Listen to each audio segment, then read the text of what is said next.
다 같이 한 마음으로 사무엘상 21장 10절의 말씀 같이 합독해 보도록 하겠습니다. 그날에 다윗이 사울을 두려워하여 일어나 도망하여 가드왕 아기스에게로 가니. 아멘. 사랑하는 여러분, 성경은 사울 왕의 무너져가는 모습도 기록해 놓았습니다. 또한 요나단의 실수도 기록해 놨습니다. 요나단의 믿음도 기록해 놨습니다. 다윗의 멋지고 근사한 모습도 기록해 놨습니다.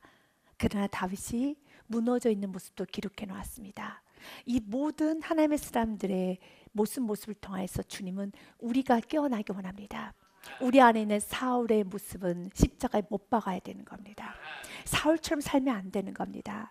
사울의 처음 모습 여러분들은 기억하고 있을 것입니다. 그는 겸손했습니다. 온유했습니다. 하나님을 사랑하고 예의가 있었습니다. 그러나 그가 불순종하기 시작했었을 때, 그가 예배를 뒤로 하고 은혜를 저버리고 감사를 저버리고 자신이 어떻게 왕이 되었음을 잊어버리기 시작했었을 때 그의 영혼은 무너져가며 그의 안에 있었던 아름다웠던 많은 것들은 다 사라지고 결국은 그는 다윗의 대적이 되어 살아갑니다. 그러나 성경이 이렇게 말합니다. 다윗의 대적이 된 것이 아니라 하나님의 대적이 되어서 살아가고 있는 사울왕의 모습을 보게 됩니다. 그리고 그 안에서 다윗은 사울왕에 쫓겨다니면서 삶을 살아가고 있죠. 다윗은 어느 때부터 성령 충만하며 믿음 충만했습니다. 그런데 지난 시간부터 다윗이 점점 무너져 가고 있는 모습을 보게 됩니다. 이유는 한 가지입니다. 두렵기 때문에, 환경이 너무 힘들기 때문에 사울왕이 다윗을 죽이기 위해서 쫓아오고 있습니다. 물론 이해가 됩니다. 사랑하는 여러분, 그러나 이해가 되지만 하나님께서는 우리들에게 말씀합니다. 내가 너의 연약함을 난 너무 잘 알아. 이렇게 환경이 어렵고 달과 같이 무서운 환경, 두려운 환경은 너무 잘한다는 겁니다. 그러나 주님께서는 이 모든 환경을 이기고도 날 만한 은혜가 항상 준비되었음을 믿으시길 바라겠습니다. 그렇기 때문에 여러분이 삶 가운데 실패하고 넘어졌다라면은 여러분이 환경 핑계를 대는 것이 아니라 하나님, 이 모든 환경을 이길 수 있는 은혜를 분명히 주님께서 준비해 주셨는데 내가 깨어있지 못해서, 내가 우둔하여서, 내가 더 집중하지 못해서 그 은혜를 누리지 못했습니다. 어디서 나의 집중력이 빼앗겼는가, 무엇 때문에 내가 그 은혜를 누리지 못하고 그 은혜를 사로잡지 못했는가를 다시 한번 깊고 넓게 여러분 자신을 돌아볼 수 있는 은혜가 있어야 되겠습니다. 오늘 본문 말씀의 시작은 다윗이 사울을 두려워하여 라고 시작을 합니다. 두려워하면은 넘어집니다. 그래서 성경은 두려워하지 말라라고 기록이 되어 있습니다. 두려움을 가볍게 여기지 마십시오. 지금 여러분 마음 가운데 여러분이 외면하고 싶어도 그러나 여전히 여러분들 안에 두려움이 있다라면 그 두려움의 문제를 환경으로 보시면 안 되는 겁니다. 사울왕 때문에 내가 이렇게 두려운 것이야. 물질 때문에 이렇게 두려운 것이야. 저 사람 때문에 이렇게 세계 정세가 흔들흔들 거리는데, 이렇게 경제가 어려운데, 이렇게 지금 힘이 드는데, 직장 문제야, 사업장의 문제야, 가족의 문제야, 관계의 문제야 라고 하는 것이 아니라 내 안에 두려움이 찾아왔다라면, 아, 내가 지금 믿음이 약해졌구나, 내가 지금 믿음이 약해졌구나 라고 하면서 자신 안에 있는 연약한 믿음을 다시 말씀을 들음으로써 믿음이 강해져야 되는 겁니다. 주님은 우리가 믿음이 있는 척하며 살기를 원하지 않습니다. 진짜 믿음이 있기 원합니다. 믿음이 있는 자는 세상을 이깁니다. 믿음이 있는 자는 두려움을 몰아낸다는 것입니다. 두려움을 몰아내야 되는 것이죠. 그래서 잠언의 말씀을 보니 이렇게 되어 있습니다. 잠언 29장 25절 말씀에 사람을 두려워하면 올무에 걸리거니와 그러나 여호와를 의지하는 자는 안전하리라. 같이 읽습니다. 시작. 사람을 두려워하면 올무에 걸리게 되거니와 여호와를 의지하는 자는 안전하리라. 아멘. 다윗과 같은 이런 능력 있는 하나님의 사람도 두려움을 해결하지 못했을 때 그가 올무에 걸립니다. 사랑하는 여러분, 두려움의 문제는 해결하셔야 되는 겁니다. 그래서 내 안에 두려움이 찾아올 때는 모든 걸 다 내놓고 다시 한번 예배 자리로 뛰어오십시오. 말씀을 들으십시오. 여러분의 믿음을 점검하면서 그 믿음을 다시 굳건하게 세워야 되는 겁니다. 내가 사람을 두려워하면, 물질을 두려워하면, 질병을 두려워하면, 관계를 두려워하면, 모든 환경을 두려워하면 올무에 걸려요. 두려움이라는 재료를 가지고 사단은 끊임없이 우리에게 올무에 걸리게 한다는 겁니다. 본문의 말씀의 사건이 있기 전에 그가 두려웠다는 말씀이 기록이 되어 있습니다. 사무엘상 21장 말씀에 보니 그가 사울 왕을 두려워하여서 그가 거짓말을 하기 시작합니다. 그러나 그가 거짓말을 하는데도 있어서 자기를 살고자 거짓말한 건 아니었습니다. 지키기 위해서 거짓말을 했습니다. 이것이 최선이라고 생각했습니다. 사랑하는 여러분, 주님은 우리가 이 땅에 살아가는데 최선의 삶을 사는 것이 아니라, 따라하겠습니다, 믿음의 삶을 살아야 합니다. 시작. 믿음의 삶을 살아야 합니다. 아멘. 세상에서는 최선의 삶을 살죠. 그러나 우리는 믿음의 삶을 살아야 됩니다. 다윗이 왜 거짓말을 했습니까? 다윗은 자기를 위해서 그 누군가가 피해가 보지 않게 하기 위해서 거짓말을 했었습니다. 그가 사울 왕에 쫓겨서 아히멜렉이란 제사장의 집에 도착하게 됩니다. 그리고 아히멜렉에게 이렇게 거짓말을 합니다. 다윗이 제사장 아히멜렉에게 이르되 왕이 내게 이를 명령하고 이르시기를 내가 너를 보내는 것과 내게 명령한 일은 아무것도 사람에게 알리지 말라 하시기로 내가 나의 소년들을 이러이러한 곳을 오라고 말하였나이다 라고 하면서 지금 저는 왕의 명령을 수행하는 중입니다 라고 거짓말을 합니다. 그는 왕의 명령을 수행하는 거 아닙니다. 그는 지금 도망자입니다. 아히멜렉 제사장에게 그가 왔어요. 지금 나 어떻게 해야 됩니까? 나를 좀 도와주옵소서. 제사장이 찾아왔습니다. 그런데도 그는 진실되게 말하지 못합니다. 왜 진실되게 말하지 못했을까요? 혹시라도 다윗은 사울 왕의 악의 깊이, 악이 얼마나 크다는 걸 알고 있었습니다.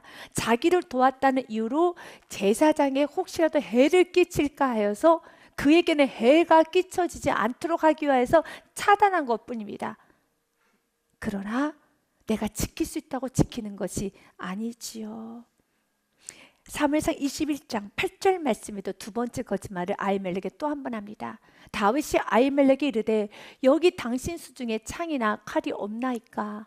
왕의 일이 급함으로 내가 칼과 무기를 가지지 못하였나이다 라고 합니다. 지금 내가 왕의 일이 급하여서 칼과 창을 가지고 오지 못했습니다. 거짓말이죠. 거짓말을 하면 안 되는 겁니다.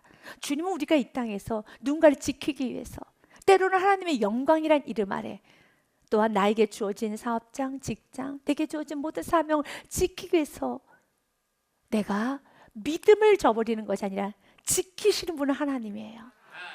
이것을 알아야 되는 겁니다. 점점 다윗이 무너져 가고 있습니다. 왜 그렇습니까? 본인이 나라를 지키고 제사장도 지키고 본인의 인생도 지키고 만나는 모든 사람을 지켜야 되는 그 생각에, 사랑하는 부모님들이요, 사랑하는 성도님들이요, 사랑하는 여러분, 인생은 내가 지킬 수 있는 게 아니에요. 건강, 가정, 사업장, 일터, 그 어떤 것도, 사명도, 교회도 내가 지키는 것이 아닙니다. 내가 믿음으로 살면 하나님이 지켜주십니다. 내가 믿음의 길을 가면 하나님이 지켜주십니다. 내가 지키면은 그냥 나의 힘으로 지키는 겁니다. 그래서 성경은 요한복음 15장 5절 말씀에 분명히 우리에게 말합니다. 나는 포도나무요 너희는 가지라. 그가 내 안에, 내가 너희 안에 거하면 많은 열매 맺지만 나를 떠나서 너희가 아무것도 할 수가 없음이니라. 같이 읽습니다. 시작. 나는 포도나무요 너희는 가지라. 그가 내 안에, 내가 그 안에 거하면 사람이 열매를 많이 맺나니 나를 떠나서는 너희가 아무것도 할 수 없습니다. 아멘. 사랑하는 여러분, 아무것도 할 수가 없어요. 어느 정도는 할 수 있는 것이 아니라 아무것도 할 수 없습니다. 성경은 우리들에게 절대 믿음을 강조합니다. 나도 이만큼 하고 하나님께서는 더 많이 하시고, 이것은 믿음이 아닙니다. 하나님은 점점 내가 할 수 있는 의지를 하나님은 꺾기 원하십니다. 그리고 오직 하나님만이 하셨습니다.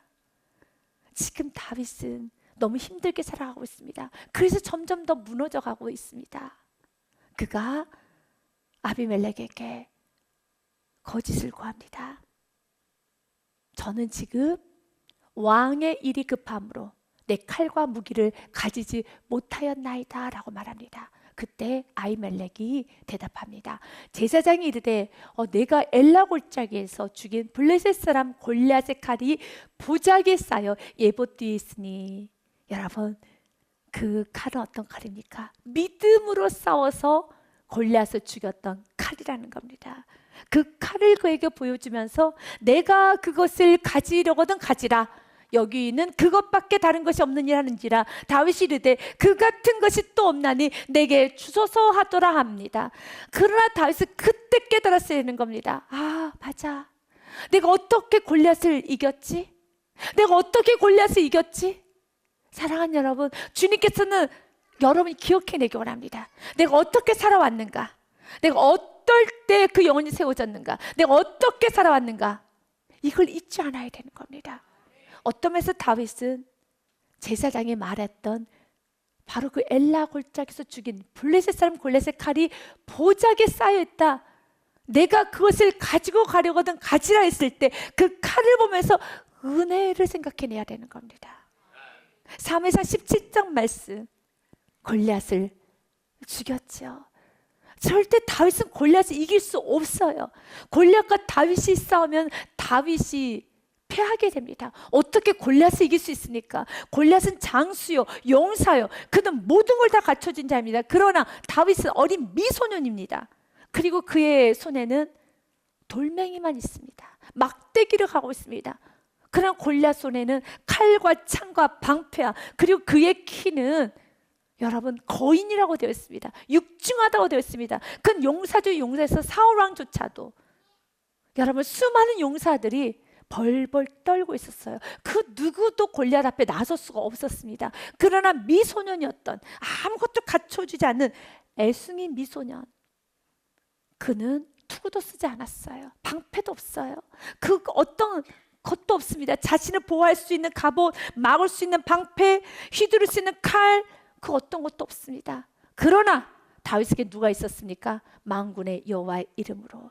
다윗이 블레셋 사람에게 이르되 너는 칼과 창과 단창으로 내게 나오거냐? 나는 만군의 여호와 이름, 곧 내가 모욕하는 이스라엘 군대 하나님 이름으로 내게 나아가노라. 너는 칼로 나오지만 나는 여호와의 이름으로 나아가노라. 우리가 이 말씀을 읽을 때 우리가 생각하기를, 그러면 우리에게는 칼과 창과, 지금으로 말하면 물질, 명예, 지식, 사람들의 도움, 인맥, 이런 건 다 필요 없고 오직 예배만, 오직 기도만, 오직 예수님의 이름만 붙잡고 살라는 것인가? 라는 말씀이 아닙니다. 지금 다윗에게 마음 안에 두려움이 찾아왔어요. 그래서 신앙생활은 진실하게 하셔야 돼요. 이건 여러분이 아는 겁니다. 지금 여러분 안에 두려움이 찾아왔다라면, 지금 내가 지금 누구를 붙잡고 있는가? 이건 여러분이 알아요. 여러분이 알기 때문에 내가 지금 두려움이 찾아왔구나, 나에게 믿음이 충만하지 못하구나 라고 하면 모든 걸 잠시 내려놓고 믿음이 충만하도록 성령 충만하게 여러분의 영혼을 끌어올리셔야 되는 겁니다. 끌어올려서 정직한 예배자, 정직하게 신앙생활을 하셔야 합니다.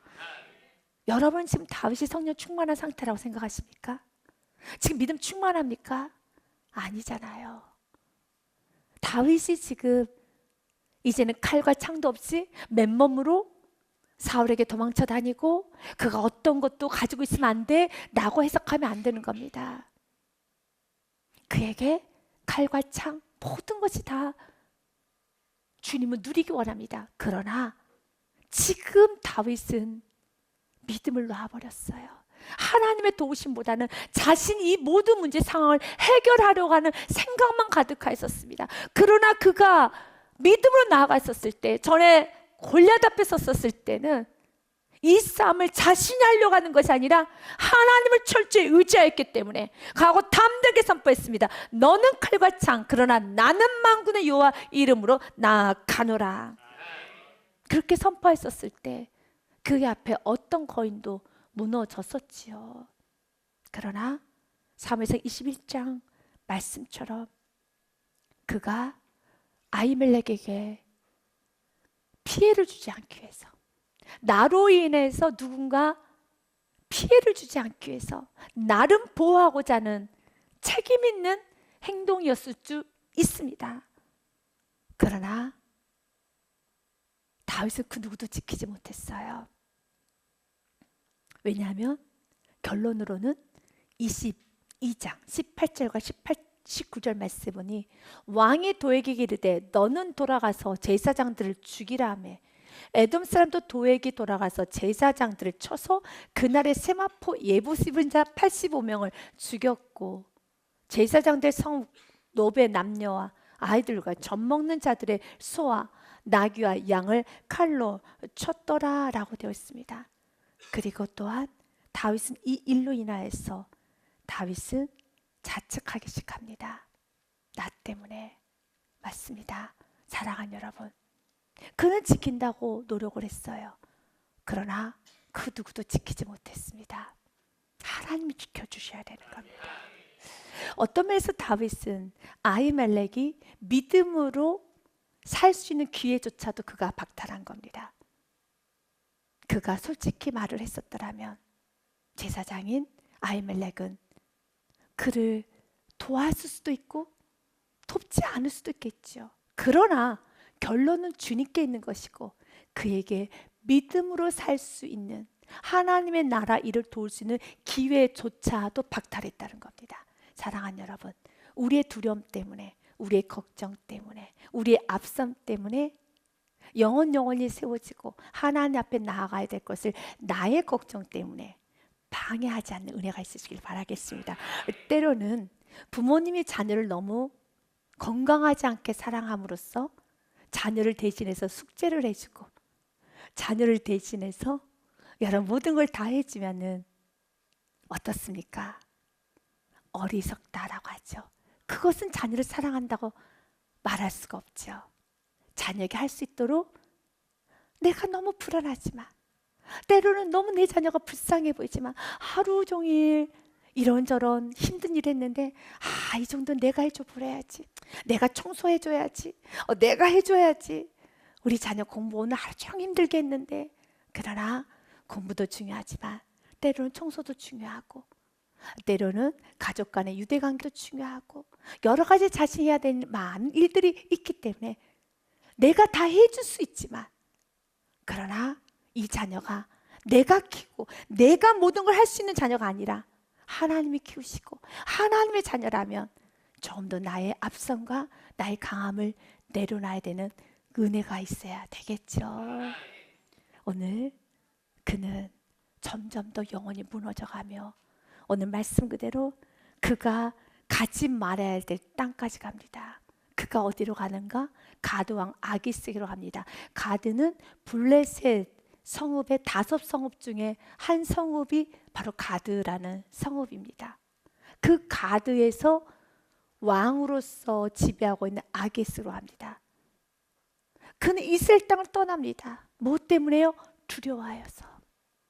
어떤 순간에도 머물러야 돼요. 버텨야 되는 겁니다. 그는 떠납니다. 그러나 그는 하나님의 계획은 어떤 계획이었습니까? 그를 통일한 그 왕으로 세우는 계획이었습니다. 다윗은 그걸 다 알지 못했을 겁니다. 단순히 지금 이 상황을 지나가고 싶었을 것입니다. 그러나 주님께서 허용하신 고난이라면 그 고난의 과정을 버티셔야 돼요. 그리고 그 고난의 과정을 통해서 영적인 하나님 주시고 있는 축복, 영적인 능력, 또한 여러분들이 왕으로서 모든 걸 감당할 수 있는 실력, 능력 다 갖춰야 되는 겁니다. 그래서 주님은 그 과정을 등한시하지 않습니다. 때로는 여러분에게 고난을 주시기도 합니다. 고난을 주신 이유는 축복을 감당하기 위해서 고난을 주시는 겁니다. 그 과정이 없이 여러분 감당할 수 없습니다. 애벌레에 그 과정이 있어야지만 나비로 갈 수 있는 것처럼 그 과정을 건너뛰고 훨훨 나는 아름다운 나비가 될 수는 없어요. 사랑하는 여러분, 지금 사울은, 지금 다윗은 두려움에 도망갑니다. 그리고 11절 말씀에 보니 다윗을 보자 가드 사람들이 알아차린 거예요. 아기스의 신하들이 아기스에게 말하되 이는 그 땅의 왕 다윗이 아니니까 우리가 춤추며 이스라엘의 일을 노래하여 이르되 사울이 죽인 자는 천천히요 다윗은 만만이로도 하지 아니었나이까 한지라. 여러분 두려움에 사로잡히게 되면 이성이 멈춰요. 그런데 두려움에 사로잡힌 사람들이 자주 하는 말이 있어요. 나는 어느 때보다 이성이 있어. 나는 어느 때보다 지금 명철해. 난 지금 결정을 너무 잘하고 있어라고 하는데, 지금 다윗이 결정을 잘하고 있나요? 하는 일마다 지금 어그러진 결정만 하고 있습니다. 조금만 그가 이성적으로 생각해도 도망가도 어떻게 블레셋 땅에 도망가면 되겠습니까? 모압 땅도 있고 암몬 땅도 있으며, 여러분 주위에 많은 땅이 있는데 꼭 골라도 여러분 블레셋 땅으로 가는 거예요. 꼭 골라도, 선택을 해도, 내가 생활을 해도. 그래서 두려우면 우리의 이성이 멈춰요. 현실 감각이 점점 더 떨어져요. 현실 감각이 떨어지다 보니 사람들과의 관계나 대화에 있어서도 점점 더 예의스럽지 못하고 이성적이지 못하고 매우 이상하게 보이죠. 지금 다윗의 모습, 우리가 지금 알고 있는 다윗의 모습이 아니에요. 마치 과거 사울이 모습처럼 점점 사울이 추락해져 가잖아요. 그래서 우리는 깨달아야 됩니다. 고린도전서 10장 12절 말씀, 사울이 무너진 모습을 보면서 다윗도 무너진 모습을 보면서 깨달으셔야 돼요. 그래서 선줄로 생각할 때 넘어질까 조심하라. 아멘. 같이 읽습니다. 그런즉 선줄로 생각하는 자는 넘어질까 조심하라. 아멘. 믿으십니까? 그래서 두려움이 몰렸을 때 그 두려움을 가볍게 처리하지 마시고, 이 두려움의 원인이 무엇인가? 두려움의 원인이 무엇인가? 내가 하나님을 의지하기보다는 내가 지금 감당하려고 하는구나, 내가 지금 이 모든 문제를 해결하려고 하는구나 라고 하는 이 내 안에 두려움의 요소를 명확하게 파악하고, 또한 내가 매여 있는 것들이 있어요. 그 매여 있는 것들을 끊어내면서 다시 주님을 향한 믿음이 온전해져야 되는 겁니다. 주님께서는 오늘 다윗의 모습을 보면서 그렇게 멋졌던 다윗도 이렇게 무너져 갑니다. 얼마나 비이성적입니까? 여러분, 어떻게 블레셋 땅에 갈 수가 있습니까? 이렇게 명철하고 똑똑했던 다윗, 이렇게 멋지고 근사했던 다윗이 이렇게 어설픈 행동을 합니다. 이런 실수를 연발합니다. 그리고 결론은 하나님의 도움으로 돌아오는데, 다윗에게서 평생 지우고 싶은 흑역사죠. 어떤 일을 합니까? 12절 말씀에 보니 다윗이 이 말을 그의 마음에 두고 가던 아깃에 심히 두려워. 이제는 그의 인생 꼬리뼈처럼 따라오는 게 두려움이에요. 매번 두려워요. 다윗은 두려움이 없었습니다. 믿음을 살 때 두려움이 사라지죠. 그래서 여러분 기억하십시오. 요한복음 말씀, 요한 1서 4장 18절 말씀처럼 사랑 안에는 두려움이 없고 온전한 사랑이 두려움을 내쫓나니, 그렇다면 다윗은 지금 하나님을 온전히 사랑하지 못하고 있어요. 내가 살려고 하면 우리 안에 두려움이 찾아와요. 하나님을 사랑하면 두려움이 사라져요. 비전을 사랑하고 하나님 내게 주신 사명을 붙들기 시작하면 두려움이 사라져요. 과거 다윗은 하나님을 붙잡았고 이스라엘을 하나님이 주시는 방법대로 사명, 비전을 그가 붙잡았었을 때는 거침이 없었어요. 사울 왕 앞에서도 그는 각오 담대하게 괜찮습니다, 저는 물맷돌하고도 충분합니다 라고 말했던 다윗. 그러나 이런 다윗도 무너지네요. 그렇다면 우리는 어떻게 살아야 될까요? 그래서 신앙에 자만하면 안 돼요. 신앙에 있어서는 자만하는 것이 아니라 자신의 연약함을 알고, 성경은 우리 인간에 대해서 연약하다라고 합니다. 흔들린다라고 말합니다. 그렇기 때문에 더 주님을 의지해야 됩니다. 사랑 안에 두려움이 없고 온전한 사랑, 주님을 사랑하십시오. 두려움이 찾아올 때마다 내가 지금 무엇을 사랑하고 있는가, 무엇에 매여 있는가, 무엇을 지금 의지하고 있는가를 날마다 점검하면서 불순물을 제거하셔야 돼요. 여러분의 사랑의 pure love, 아주 깨끗한 사랑이 되도록 불순물을 계속 제거하셔야 됩니다. 온전한 사랑이 두려움을 내쫓나니 두려움에는 형벌이 있습니다. 두려워하는 자는 사랑 안에서 온전히 이루지 못하였나니라. 아멘. 두려움을 제거해야 됩니다. 두려움을 제거하는 방법은 하나님을 사랑해야 돼요. 겉으로 보기에 지금 다윗은 그냥 도망치는 것 같고, 그리고 더 나아가서 다윗은 나름 자신을 위해서 피해를 주지 않게 해서 이스라엘 땅에서까지도 도망쳐 나온 것 같습니다. 그러나 이스라엘 백성을 사랑한 것도 아니고 지금 백성을 지키고자 한 것도 아니었습니다. 자기 목숨 보존하기 위한 것이었습니다. 이렇게 지적하기에는 다윗도 억울하겠죠. 내가 지금 이스라엘 땅에 있으면 나로 인해서 쑥대밭이 되니까 어쩔 수 없어요 라고 그는 변명하고 싶을 겁니다. 아니, 주장하고 싶을 것입니다. 그러나 여러분 어떻습니까? 그가 이스라엘 백성들을 사랑하고 지키고 싶어서 블레셋 땅으로 넘어갔다고 생각하십니까? 물론 그 마음도 있었겠죠. 그러나 다윗은 그렇게 깨끗한 자가 아닙니다. 그렇지 않습니다. 그래서 주님께서는 오늘 우리에게 바랍니다. 자기 목숨을 지키면 버리게 될 것이지만 주님을 사랑하면 지키게 돼요. 여러분, 마태복음 10장 말씀에 보니 너희에게는 머리털까지 다 세신 바가 되었나니 믿으십니까? 같이 읽습니다. 31절 말씀 같이 읽습니다. 두려움하지 말라. 너희는 많은 참새보다 귀하니라. 아멘. 믿으십니까? 그렇다면 이제 32절에 우리가 해야 될 것이 있습니다. 같이 읽습니다. 누구든지 사람 앞에서 나를 시인하며 나도 하늘에 계신 내 아버지 앞에서 그를 시인할 것이요. 아멘. 시인하셔야 됩니다. 믿음으로 사셔야 되는 겁니다. 믿음으로 살아야 됩니다. 지금 다윗은 자기 자신을 지키고자 합니다. 그러나 지킬 수 없어요. 그 어떤 것도 지킬 수가 없습니다. 하나님의 사람들은 다윗뿐만 아니라 아브라함부터 시작해서 이 두려움 때문에 실패하고 넘어졌던 수많은 사람들이 기록되어 있어요. 우리가 한번 창세기서부터 한번 볼까요? 아브라함, 이삭, 야곱, 우리가 참으로 따르고 싶은 아브라함 하나님, 이삭의 하나님, 야곱의 하나님. 그러나 그 하나님의 사람들 세 분도 무너졌던 시간이 있었어요. 그 무너졌던 이유는 단 한 가지들이에요. 두려움이에요. 그 두려움이 왜 생깁니까? 믿음이 없어서. 창세기 15장 1절 말씀에 보니 그가 자신의 현실을, 막막한 현실을 보며 두려워합니다. 자기는 나이가 늙었고 자녀는 없고 아무것도 되지 않을 것 같은 막막한 현실 때문에 두려워하고 있을 때 하나님 말합니다. 이후에 여호와의 말씀 환상 중에 아브라함의 이마에 이르시되 아브라함아 두려워하지 말라. 나는 내 방패요 너의 즉이 큰 상급이니라. 하나님의 사람들 중에 두려움 때문에 넘어지지 않는 사람은 없어요.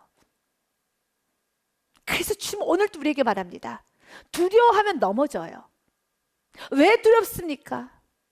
내가 지키고자 할 때 두려워요. 우리는 지킬 수 없는 존재예요. 여러분 자신을 지키려 하지 마십시오. 순종을 하십시오. 주님을 의지하십시오. 또한 여러분, 이삭이 부당한 대우를 받습니다. 우물을 파서 여러분 그곳에 우물을 찾아냈어요. 땅을 파는데 우물을 찾아냈습니다. 그런데 또 다시 와서 그 우물을 빼앗아갑니다. 계속 그렇게 부당한 대우. 여러분이 회사에서 사업을 할 때 지금 살아가는 세상 가운데 부당한 대우를 자꾸 받으면 두려움이 생기죠. 내 물질이 손해받고 두려움이 생겨요. 이삭이 거기서부터 브엘세바로 올라갔더니 그 밤에 여호와께서 그에게 나타내시되 나는 내 아버지 아브라함의 하나님이니 두려워하지 말라. 내 종 아브라함을 위하여 내가 너와 함께 있어 내게 복을 주어 내 자손이 번성하게 하리라 하신지라. 아브라함에게도 두려워하지 말라. 이삭에게도 두려워하지 말라. 야곱도 볼까요? 야곱에게도 두려워하지 말라. 내가 너와 함께 있어 내가 어디로 가든지 너를 지키며 너를 이끌어 이 땅으로 돌아오게 할지라. 내가 허락한 것을 다 이루기까지 너를 떠나지 아니하리라 하신지라. 아멘. 사랑하는 여러분, 야곱에게도 또한 창세기 46장 2절과 4절 말씀에 야곱이 아들 요셉을 만나러 가는 그 축복의 시간마저도 두려운 거예요. 잘 되는 길로 가도 형통의 삶을 산다는 보장이 있고 약속의 말씀이 있고 축복의 아들 요셉을 만나러 가는 그 시간에도 두려움이 찾아와요. 그래서 말합니다. 그 밤에 하나님이 이상 중에 이스라엘에게 나타나 이르시되 야곱아 야곱아 하시는지라. 야곱이 이르되 내가 여기 있나이다 하매 하나님 이르시되 나는 하나님이라. 내 아버지 하나님이니 애굽으로 내려가기를 두려워하지 말라. 내가 거기서 너로 큰 민족을 이루게 하리라. 아멘. 여러분, 창세기 46장은 지금 죽으러 가는 거 아니에요. 요셉 만나러 가는 사건입니다. 요셉 만나는 사건. 그럼에도 두려움을 몰아내지 못해요. 주님께서는 여러분의 인생, 여러분의 가정, 여러분 가는 곳마다 축복을 주실 거라는 믿음이 있습니까? 여러분 잘 될 거라는 믿음이 있습니까? 그 믿음이 있어도 약속의 말씀 받으셨습니까? 아멘. 그 약속의 말씀 받아도 여러분 두려움이 찾아와요. 그래서 오늘 또 말씀을 듣고 두려움을 몰아내야 되는 겁니다. 이 두려움을 몰아내지 않으면 하나님 역사가 이루어져요. 하나님 일하십니다. 결론 다시 다윗이 돌아와요. 그러나 돌아오는 과정에서 침 흘리고 문을 어그적거리고 그래서 사람들에게 미친 사람이구나 라는 소리를 듣는 그 상처를 받게 되는 겁니다. 결론 여러분 잘 될 수밖에 없어요. 잘 됩니다. 무조건 잘 됩니다. 그러나 믿음으로 살면 이런 미치광이라는 소리를 안 듣는 것이고 이런 수염을 여러분 치매 수염을 흐르면서 어그적거리는 행동은 안 하는 것이지만 내가 믿음을 놔버리면 이렇게 수치는 당해요. 뭘 선택하시겠습니까? 사랑하는 여러분, 다시 한번 믿음을 붙잡으십시오. 그래서 말씀을 들을 수 있는 게 은혜입니다. 이렇게 말씀을 듣고 내가 믿음을 놔버리려고 할 때마다 번쩍 깨어나서 다시 믿음을, 말씀을 붙잡으십시오. 이젠 아기스 왕의 신하들이 다윗을 알아차려버렸습니다. 그때 다윗이 13절에 이렇게 행동합니다. 그들 앞에서 그의 행동을 변하여 미친 체하고 대문짝에 그적거리며 침을 수염에 흘리매. 여러분 상상하면은 부끄럽죠. 다윗이 천국에서 이렇게 말할 것 같아요. 상상하지 마. 절대 상상하지 마. 라고 하겠죠. 그래 이미 상상해 버렸어요. 다윗 왕이시여 미안해요. 상상해 버렸어요. 저는 상상이 너무 돼요. 상상하지 말라니까. 그러나 우리의 모습이기도 하죠. 우리가 두려움 때문에 혈기 부리고 나면 그것을 비디오 카메라로 찍고 나서 여러분들에게 보여주면 이 모습이 내 모습이야? 내가 이렇게 혈기가, 내가 이렇게 수치스러운, 내가 이렇게 부끄러운 행동을, 내가 이렇게 살았나? 왜 이러지? 마치 그 모습이 지옥에 들어갔을 때 밑에서 불이 타오르면 뜨거워 하면서 화들짝 하는 것처럼 마치 그 모습이 나의 모습처럼 화들짝 하고 있는 나의 모습입니다. 주님, 다윗이 지금 이렇게 무너졌어요. 다윗이 이렇게 창피한 행동을 하고 있습니다. 그런데 그 안에서도 하나님의 은혜는 멈춰지지 않고 있습니다. 이 어설픈 미치광이 연극에 속아 넘어가요. 이게 은혜예요. 이 어설픈 이 연극에 어설픈 이 행동에 14절 말씀해 보니 아기스가 그의 신하에게 이르되 너희도 보고 내 봐봐. 미치광이잖아. 이 사람이 미치광이로다. 어찌하여 그를 내게로 데려왔느냐라고 합니다. 딱 속아 넘어가요. 딱 속아 넘어가요. 만약 그때 다윗이 과거에 그가 했던 행동으로 언변으로 그가 자기가 살겠다라고 언변으로 나갔다면 그는 무너졌을 것입니다. 그러나 있는 모습 그대로 주님 살고 싶어요. 어떻게 해서든 여기서 빠져나오고 싶어요. 그냥 침을 흘리고 어그적거리면서 주님 살려주세요. 그가 침을 흘리고 어그적거릴 때 그의 마음에는 어떤 기도를 했을까요? 살려주세요. 살려주세요. 주님은 살려주십니다. 시편 34편의 말씀은 다윗이 이 가드왕 아기스로부터 이젠 도망쳐 나오고 난 후에 지은 시입니다. 가드왕 아기스로부터 도망쳐 나와서 지었던 시가 바로 시편 34편 4절의 말씀이에요. 내가 여호와께 간구하매 내게 응답하시고 내 모든 두려움에서 나를 건지셨도다. 아멘. 그리고 그가 이렇게 고백합니다. 9절과 10절 말씀에 보니 너희 성도들아 여호와를 경외하라. 그를 경외하는 자에게 부족함이 없도다. 10절 말씀 같이 읽습니다. 젊은 사자는 궁핍하여 줄일지라도 여호와를 찾는 자는 모든 좋은 곳에 부족함이 없으리로다. 믿으십니까? 아멘. 여러분 주님을 의지하십시오. 그리고 성경은 15절 말씀으로 마무리가 됩니다. 같이 읽습니다. 내게 미치광이가 부족하여서 너희가 이자를 데려다가 내 앞에 미친 짓을 하게 하느냐? 이자가 어찌 내 집에 돌아오겠느냐 하니라. 아멘. 그가 평생 듣지 못했던 여러분 미치광이, 미친 짓, 미친 사람이라는 소리를 한꺼번에 다 듣고 있습니다. 다윗의 인생에 이런 소리는 들어본 적이 없었습니다. 그런데 한꺼번에 듣습니다. 왜 그랬습니까? 그가 두려워서 하나님의 자리를 떠났을 때, 믿음을 놔버렸을 때, 내가 있어야 될 그 자리를 떠났을 때 우리의 삶은 고상해지지 않아요. 그래서 주님은 우리들에게 말합니다. 맡은 자에게 구할 것은 충성이라고요. 내가 충성스럽게 그 자리를 지킬 때 나의 자녀에게, 나의 가족들에게, 나의 이웃들에게, 우리의 다음 세대에게, 나의 사랑하는 성도님들에게 여러분 영적 고상함을 보일 수 있어요. 그러나 충성되게 살지 못할 때, 그 자리를 떠나버렸을 때 돌아오는 것은 이렇게 수치스러움이라는 것입니다. 여러분에게 시편의 말씀 56편의 말씀을 전하며 같이 읽으며 오늘 모든 말씀을 마무리하고자 합니다.